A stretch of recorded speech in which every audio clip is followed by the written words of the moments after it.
Hello and good evening, and welcome to Design Advisory Panel December 11th, 2025, our last one of the year.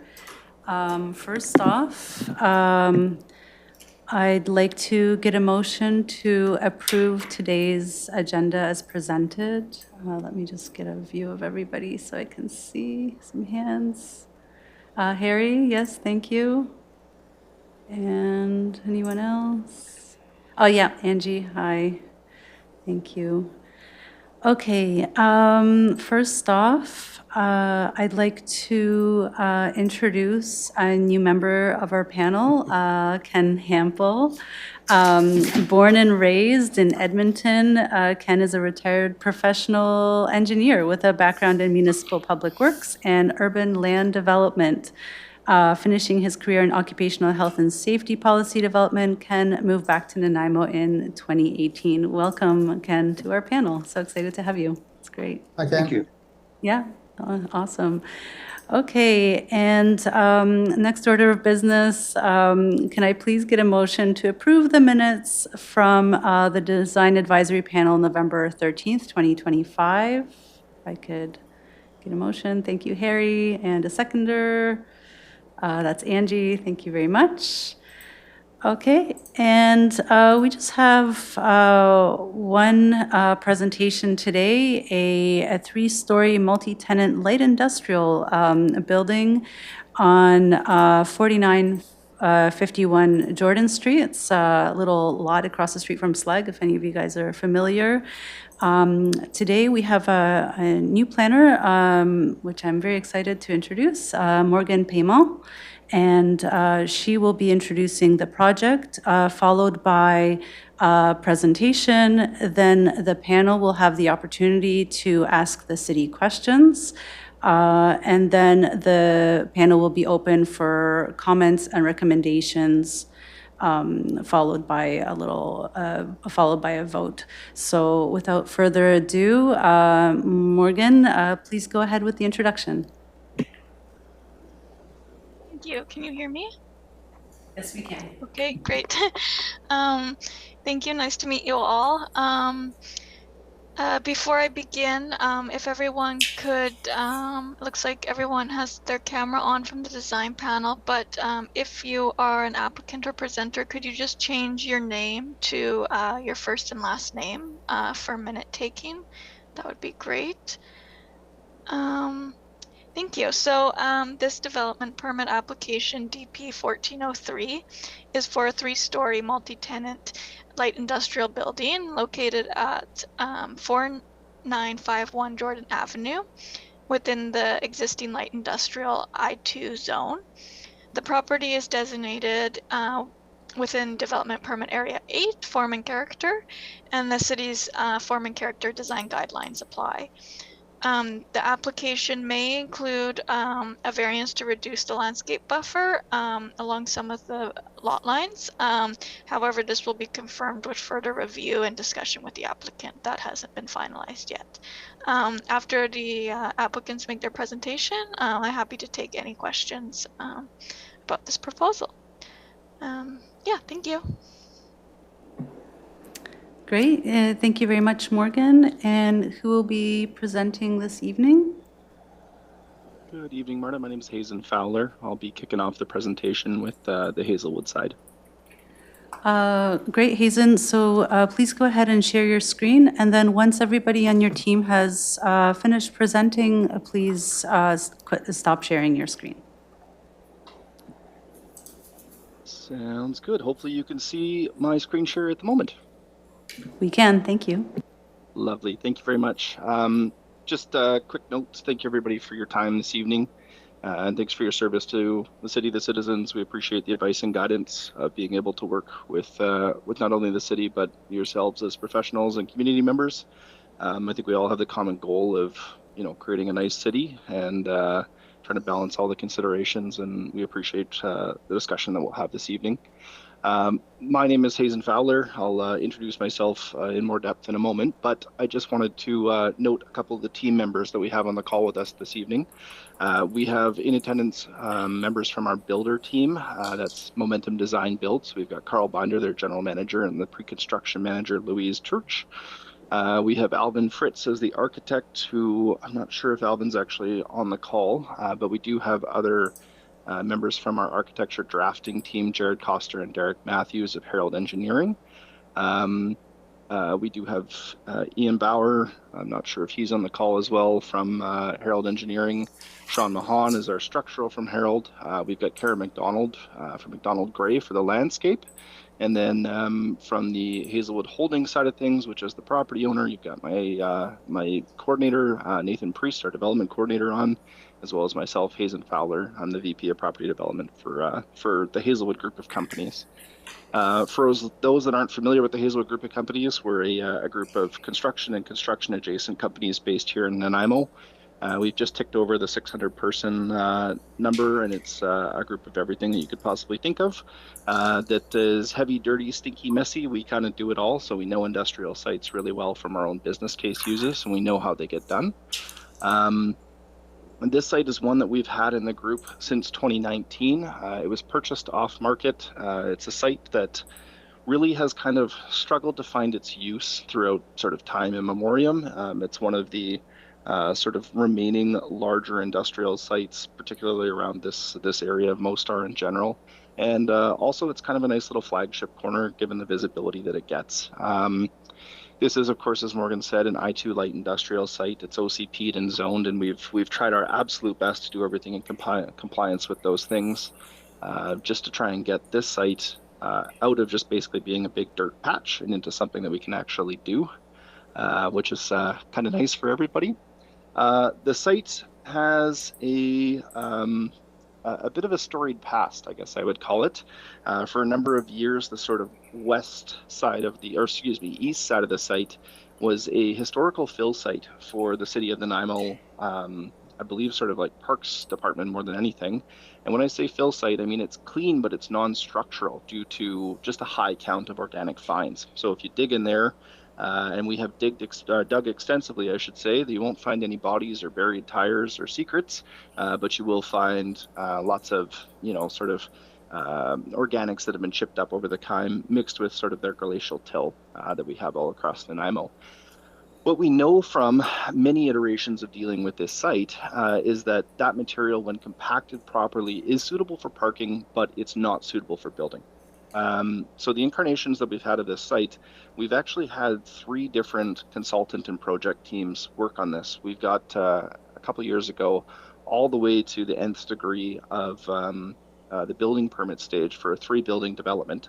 It was very, very attractive development. I think we were all feeling pretty excited about it until time came to actually update our budget. It sort of got conceived in the middle of COVID when the industrial markets were carrying just ridiculously high premiums. And I think everybody was kind of excited for what an industrial development could be. What we realized, however, is even at shell space, that development was really only going to command about $500 a square foot, but it was building at closer to $550, $560. So it was going to result in an over $3 million loss for the project. So at the time, with a lot of discussion back and forth with Dean and Jeremy Holm, we ended up kind of making the difficult decision to pull the permits at the last stage in the 11th hour and really, quite frankly, go back to the drawing board. We've gone back to the drawing board now several times with a couple different consultant groups, trying to, I think, find somebody that could come to the table and meet the needs and the challenges of this site as well. Meet the needs of the timelines and delivery that we're looking for, meet the needs of what the city is sort of missing within this this context of industrial development. And I think what we've come up with is a really good blend of all the things here. This site has some challenges. You can see the grade elevations that come along here. This is the majority of the fill area here. This fill removal represents about $500,000 worth of movement.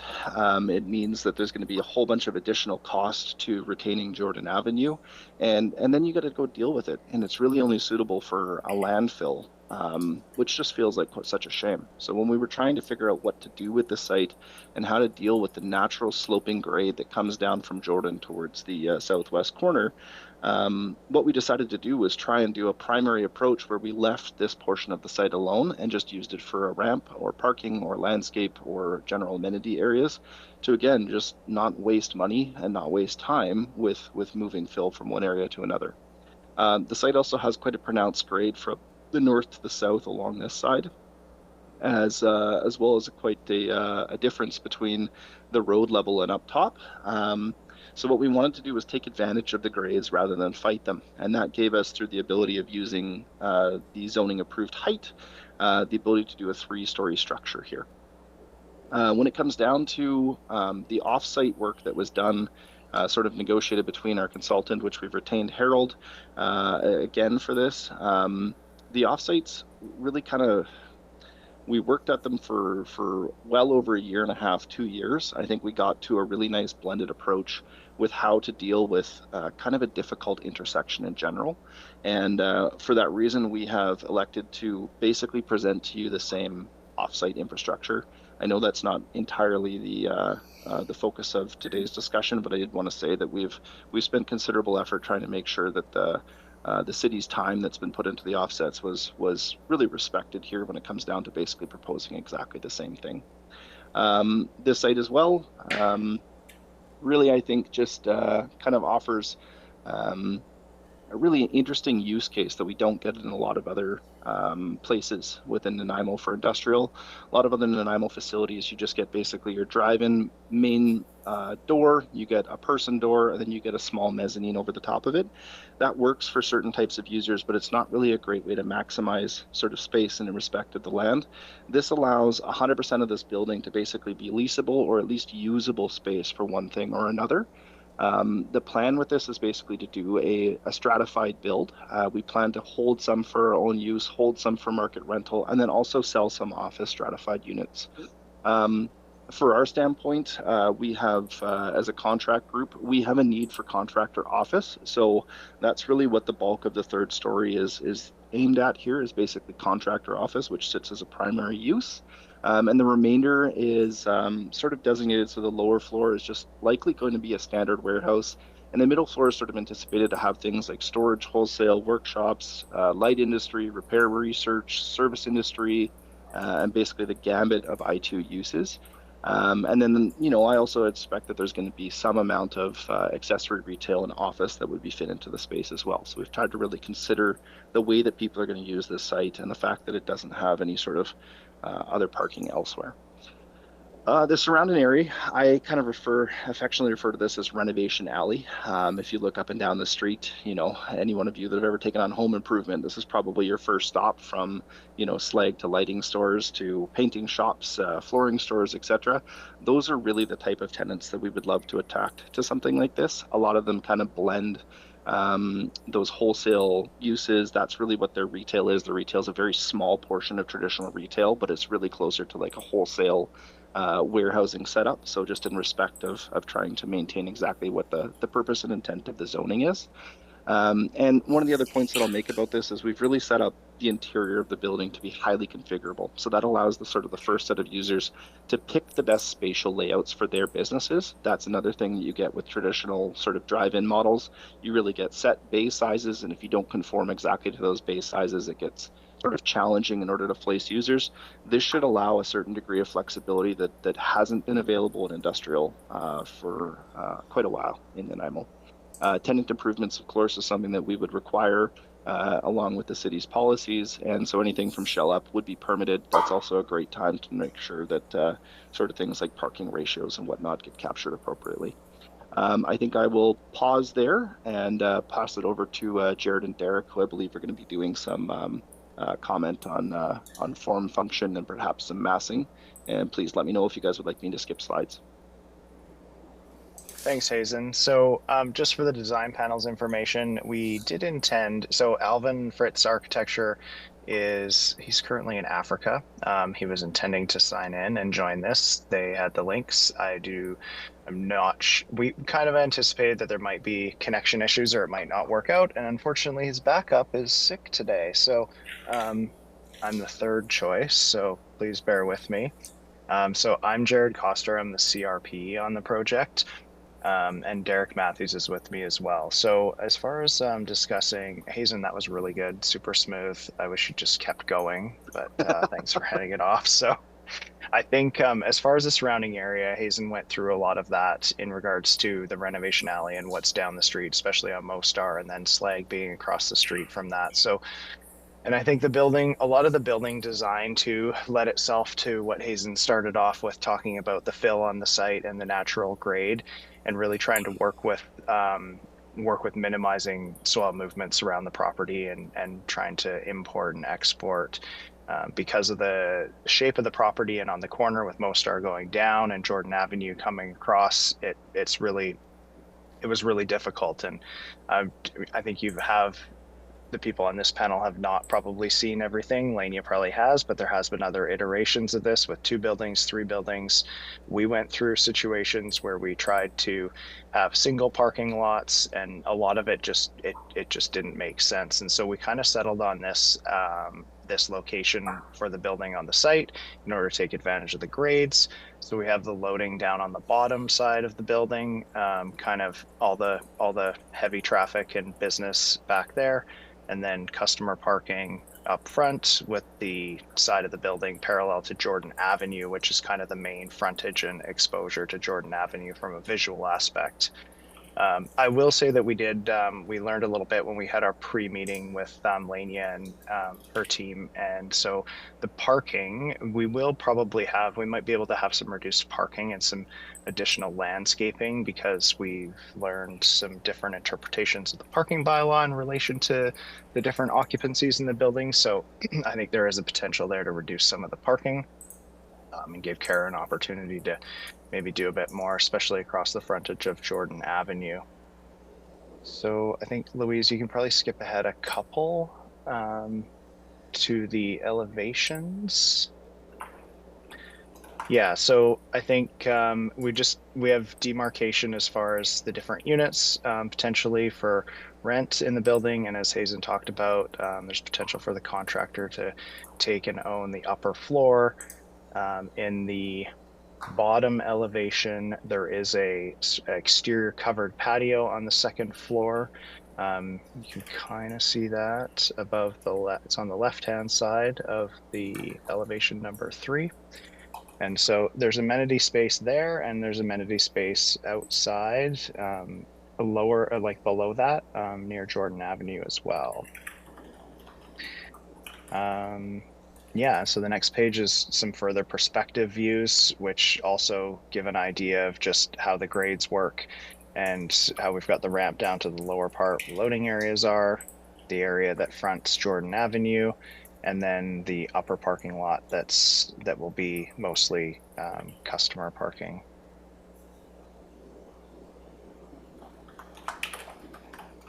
So forgive me for all of the lack of architectural terminology, but I think I'll let Kara go and move on to the landscaping, and we'll be happy to answer more questions on the architectural side afterwards.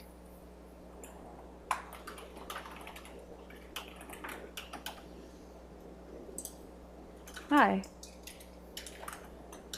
I'm Kara McDonald, landscape architect. I will be brief and not nearly as smooth as Jared and Hazen. So from a landscape perspective, to the south of the site, a 7.5 meter to the south of the site, 7.5 meters of existing natural features, trees and vegetation are being retained, and in essence extending the park into the site. The staff amenity space is located on the east side of the building, which incorporates a patio with picnic tables, bollard lighting, and tree and shrub planting. That's where we also have the retaining wall to pick up the grade. So the patio is at the top of the retaining wall. Retaining wall picks up the grade. Is heavily landscaped with dense planting and cascading plants to screen the wall from below. Overall, the plant selections were chosen for their durability, adaptability to an urban environment, low maintenance requirements, and drought tolerance, and compatibility with surrounding landscapes for what they are. Surrounding landscapes aren't fantastic. We have incorporated fruit-bearing plants that are used to provide habitat and extend the adjacent park into the adjacent park into the site as well. Street trees and a 2-meter wide vegetative screen. So this alludes to the comment about the buffer along Jordan Avenue. The screen is made up of evergreen hedging, columnar accent shrubs, and tall grass species, along as well as street trees. We have a decorative to the north of corner of the site, which is also challenging. We have decorative stonescape feature with landscape boulders. Ground cover there will grow into the rocks over time. Sloping up from that stonescape feature is quite a steep slope that slopes up to the parking lot. In this area, we've incorporated large and small indigenous forestry species with a mix of evergreen ground cover and deciduous and evergreen flowering shrubs. The 5-meter planted buffer on the west side of the building consists of a combination of columnar coniferous trees, tall flowering and evergreen and deciduous shrubs, and ground cover. This is an effort to soften the mass of the building in relation to Mostar Road. Trees have been located strategically so that signage can be provided at the top of the building that will be viewed from the road below. Site elements also include full cutoff flat lens overhead lights adjacent to site entrances and parking areas. Bollard lights are proposed at the amenity space, and at the southeast corner of the site we have a garbage enclosure with of 2-meter high timber construction with walking gates, and that covers the landscape. Thank you. I think the next slide is civil, Ian.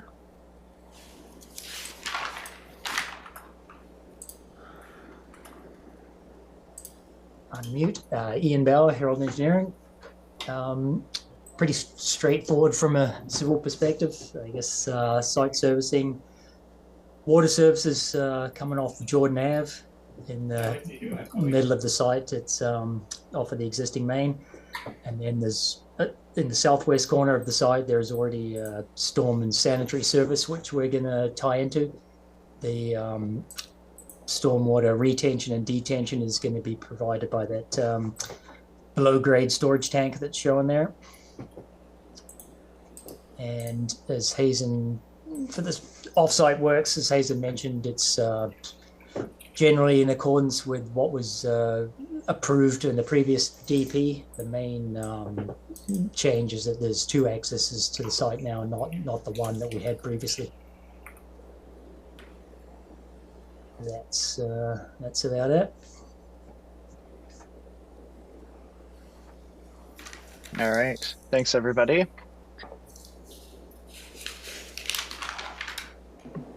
Okay, thank you very much, Hazen, Jared, Gara, and Ian. Now I'm going to open up questions from the panel to the city. Does anyone have any questions for Morgan? Just gallery view here. Anyone? Okay, Councillor Eastmer has a question. My question is through to staff just about the comment around the energy, the on-site energy capture. I was just trying to figure out what that comment was about from the staff perspective. Lania, if you're speaking, you're muted.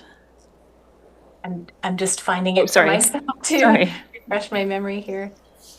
See which one was that under building design? Consider incorporating on-site renewable energy capture and solar energy systems into the building design. Yeah, just the first part of that one. Morgan, did you want to note where that one came from? That was just something that I hadn't seen in the proposal. That was coming from the guidelines, I guess. Yeah, sorry. Coming from the general form and character design guidelines. Okay, yeah, because we often see comments about the solar energy systems, but the renewable energy, would that be like heat capture? Potentially, I suppose, depending on the system, depending on the design of the building. We've seen some solar systems used, and trying to think of some of the builds that are just up up Rutherford, what they did there. But really the guideline, just knowing that it's a large format building, it has a large, long, flat roof surface, so solar might be a bit easier. Not sure about the on-site renewable, but just if there's potential, I think it was just meant to highlight that opportunity. Okay, appreciate that context. Thank you. Thanks. Okay, thank you, Councillor Eastmuir. Is there anybody else who has any questions for staff or city? Okay, in that case, we will move forward with the recommendations and questions from panel. So without further ado, could we begin with Angie, please? Thanks, Chair. Yeah, thanks for the presentation. This is an interesting one for sure, and some more much needed industrial space in the city.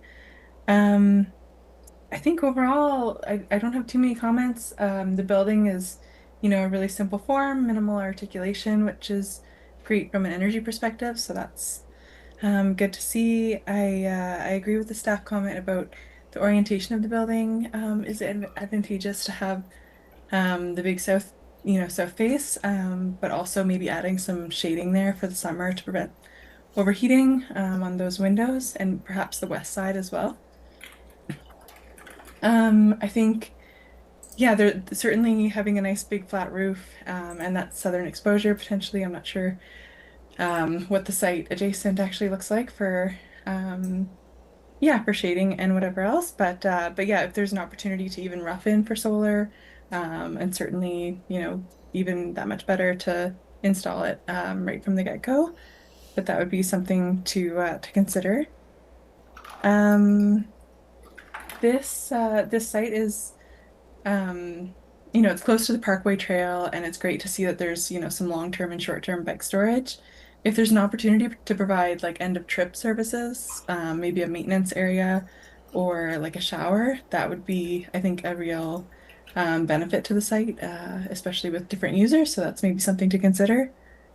And oh yes, and then just on, this is a really minor item, but just on the north side for parking, it's a pretty narrow pathway there. So just kind of making sure there's a curb bump or something in those parking spots to make sure that cars aren't able to protrude over the into the walkway, and there's that clearance is preserved for accessibility. That would be something minor to consider adding there. And that's really everything. I think, yeah, looking forward to seeing this site get some action, and yeah, thanks a lot.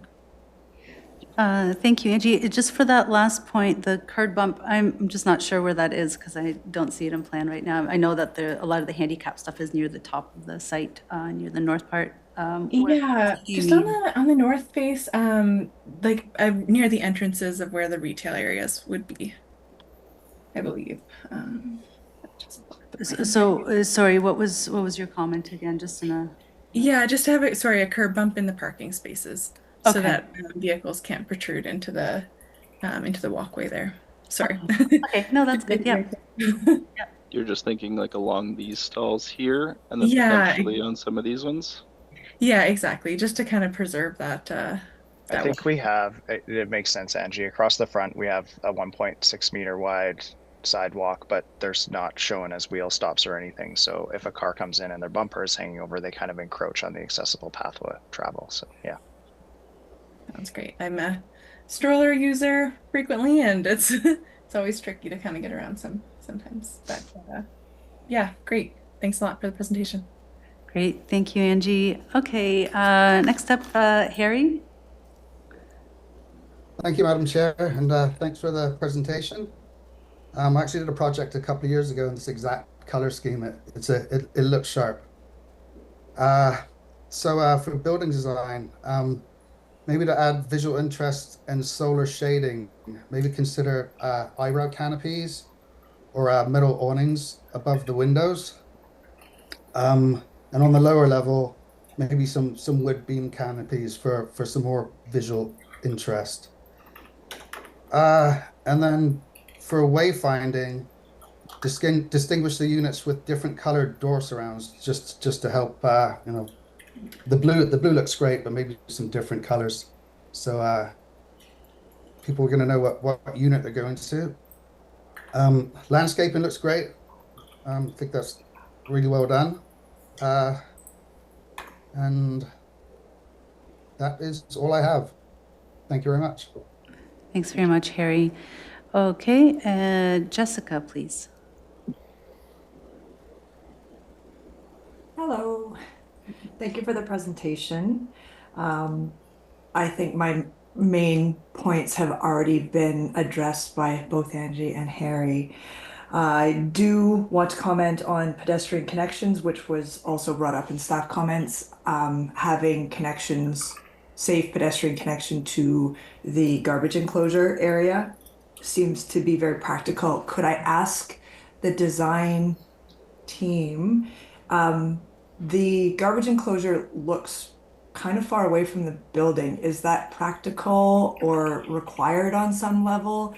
And is it to be used by all tenants for both sort of office use, garbage, as well as like commercial garbage? Like, is that an everybody garbage enclosure? So everyone from the building will be accessing that area for disposal? Is that correct? Yeah, so it is correct, and we did have an iteration where the garbage enclosure was down on the lower level near the loading dock areas. I was thinking about the same. it was there, and I think the primary reason that it's back up top is for access for the garbage truck and to not be in conflict with the trucks and the loading on the bottom end. And so because of the slopes on the site and then the tightness of the parking area on the top, that's the primary purpose of where it is. It's just easy in and out for a garbage truck to get there. And so I think the idea is to try and make it look nice and to landscape around it. I don't know if we review the whole parking count again, if there'll be an opportunity to put it somewhere else, but that's the reason for where it is right now. Okay. It seems like there's plenty space for it there, and that there's been very thoughtful consideration about the design of the enclosure and the landscaping. It just seems removed quite a bit from the building and the users. So thinking about people safely getting, whether they're going to have trolleys, if there's lots of heavy waste, or just making it very clear how, with wayfinding, how people will get from the building to the trash enclosure if it does remain there, I think would be really important. And also so that people that are traveling through the parking area by vehicle, whether it's trucks or staff coming and going, just knowing that that's a pedestrian zone and they would have the priority if they were trying to get to the garbage enclosure. And then my second point was also in regards to the building cladding and the overall exterior aesthetic. You answered one of my questions. I wasn't sure if you had any idea who your tenants might be, but you've alluded to who you'd like them to be, and it makes sense in this area of Nanaimo. And that also the top floor, the office area, would be used by yourselves. What about just making the facade more interesting? I feel like both Jordan and the two public exposure, they're pretty highly exposed faces, and if it were just adding some wood elements like the staff comment made, or some different orientation of the cladding that could delineate the different units. I realize that could be difficult if you aren't sure who the tenants are, and if somebody takes the entire building, then making very clearly distinct units might not be advantageous for that, so there could be some problems with that. But either just making the two public facades more visually appealing, and using the cedar timbers and the wood aspect of the garbage enclosure, which looks really nice, possibly tying some timbers or some wood into the facades as well, would just add interest and could make it feel more welcoming, especially on the retail side of things. Because the retail side of things, the cladding is very similar to the south face, which is very practical and utilitarian with the loading bays and such. I would feel less inclined to want to spruce that up, but the other facades, just to be more inviting, I think would be a great upgrade if that was possible. And that's it for my comments. Thank you very much. Thank you very much, Jessica. Great comments. Okay, Ken, you're up, if that's okay. Thank you, Madam Chair. Being new to the panel, I found myself initially tempted to look at the design elements, particularly the civil works, since that was my background. However, with Lania's guidance and help, I managed to restrict my thoughts and my comments to just a few elements.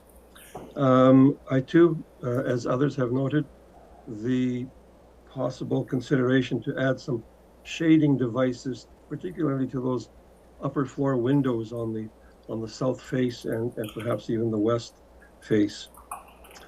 I also, it was the first time that I really had a close look at that Jordan Avenue Park at the extreme southeastern end of the property. I hadn't realized that that was parkland, very mature growth. And so that kind of came to me to suggest that perhaps adding elements to the front building face, that would be the north face and the southeasterly face, and also to the landscaping in the southeast part of the development that provides what I call a visual transition from the Jordan Avenue Park itself that would reflect sort of what's been called the West Coast forest environment in this area. So kind of providing a linkage between the existing park and this development along those lines. And then finally, I thought that the employee amenity area was great. Love the idea of that rooftop patio. I also like that one on the ground level, but it does seem a little bit open. And so my suggestion there is to screen that amenity area at least a little bit from the customer parking area. And those are my comments, Madam Chair. Thank you very much, Ken. Just in terms of that north and south easternly face and tying in with the park, are you talking about maybe cladding, or are you speaking more about landscaping? Just wanted to get a little bit more clarification on what you're recommending there. Well, I did notice in the staff comments there was a suggestion to perhaps put some wood elements, maybe some timbers along that northerly face. And I thought that would be a nice addition. And secondly, just plantings and landscaping that might transition and might elicit that sensation of a West Coast forest environment between that park area. That parking area between the building and the end of the property. Okay, so that you're referring to the staff comment 3.612, adding texture and warmth such as heavy timber, right, to the facade, as well as landscaping features, forest-related, forest-themed landscaping features. Okay, great, thank you. I think I got it. Okay, Ken, thank you very much. And Councillor Eastmere, please.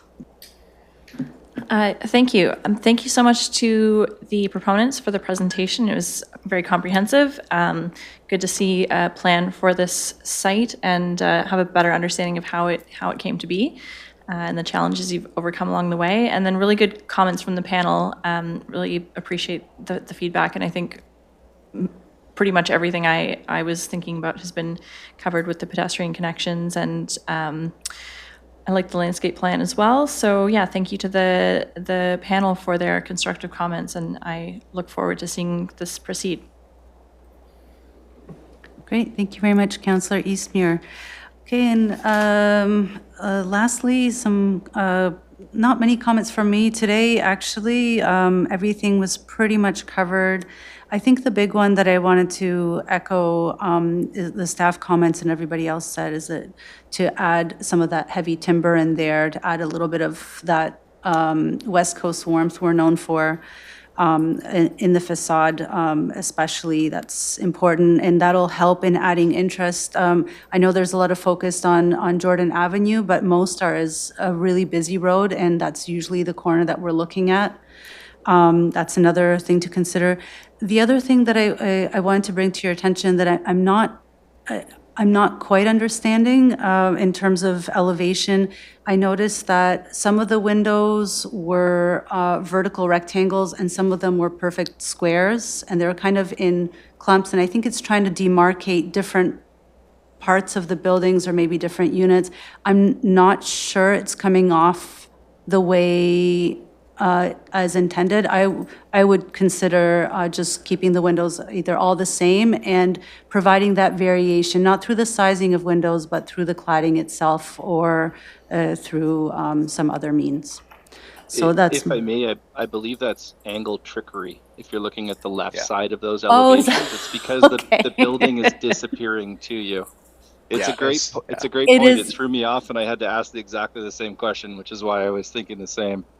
Perfect. Yeah. Okay, that makes a lot more sense. So that's one less thing off on your list. That's wonderful. Okay, so they're all a square, I guess, and perfect. Okay, so my understanding, moving forward, there's not really any relaxations, nothing that we're considering that's going to need changing, except maybe whatever happens on site, there might be some need to consider, I think, proximity to the property line or something like that through the green buffer. I'm not sure exactly what it was, but from my understanding is that,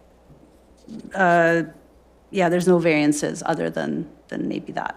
Is that right? Can somebody from the city just confirm that, please? Yes, through the chair, yeah, that is potentially to the landscape buffer width, but That's it, nothing yeah. else. Yeah. Okay, great. In that case, we have 10 things, 10 points to consider, and I'll go through them, or sorry, 9 points to consider. I'll go through them now. Number one, consider rough-in for solar, or better yet, solar. Number two, consider end-of-trip services such as shower, etc. Number three, consider north entrance wheel stops. Number four, consider solar shading, such as either metal awnings or canopies, or maybe just screens on the upper floor or south and west corners. They could even be kind of wood beam themed screens. Sorry, that's not the best description, but yeah, kind of thicker wood pieces, wood elements. Number five, distinguish units with different colored door surrounds as a possibility. Number six, provide a safe pedestrian connection to the garage enclosure. Number seven, add more interest to the facade, especially on the Jordan and Mostar Road corner, providing more texture and warmth per the staff comments and wood elements, and differentiate the units. Okay, number eight, provide West Coast forest theme landscape elements on that northwest corner and throughout the site. And number nine, please consider screening the amenity area. Okay, just a question to the panel members. Did I miss anything? Is there anything else that anyone would like to add? I don't see any hands. Okay, thank you very much. Okay, I would like to thank the team very much for their hard work and their presentation. It's great to see an industrial project in this particular site. It seems like a great location for such a building. And I would like to motion to accept this project as presented with that potential variance and the 9 recommendations. And can we get someone to, thank you, Harry, and seconder, Angie, thank you very much, and Jessica, I also see you, and all in favor, everybody? Okay, wonderful. Okay, well, thank you again very much. Adjourn the meeting, and before we do, please have an amazing holiday and a happy new year. And can I get a motion to adjourn? Yeah, wonderful. Thank you very much, everybody. Yeah. Thank you. Thank you. Thank you.